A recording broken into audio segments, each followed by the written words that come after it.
দুর্গাপুরে প্রস্টেট অপারেশনের সময় ধরা পড়ে যে গদাধর চক্রবর্তীবাবুর কিডনিতে পাথর রয়েছে। প্রথমে পাথরটির আকার ছিল ১৭ মিমি, কিন্তু ধীরে ধীরে তা বেড়ে ৩৪ মিমি হয়ে যায়। এই পরিস্থিতিতে দুর্গাপুরে না গিয়ে তিনি ভর্তি হন বেঙ্গল ফেথ হাসপাতালে।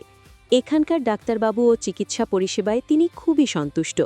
ওনার পুরো চিকিৎসা প্রক্রিয়াটি খুব যত্ন সহকারে ও স্বল্প মূল্যে সম্পন্ন হয়েছে।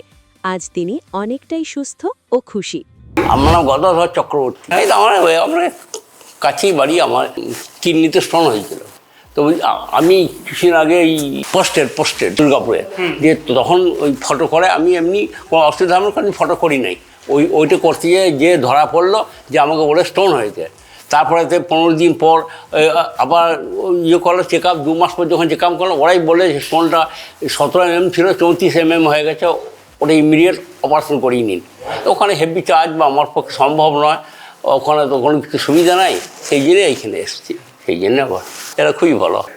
এখন তো এমনি কোনো অসুবিধা হয় না, আবার চেক আপ করাতে হবে। এই সফল চিকিৎসায় আবার প্রমাণ করল উন্নত চিকিৎসা, অভিজ্ঞ ডাক্তার এবং মানবিক পরিষেবার জন্য বেঙ্গল ফেথ হাসপাতালই বর্ধমানের অন্যতম সেরা হাসপাতাল।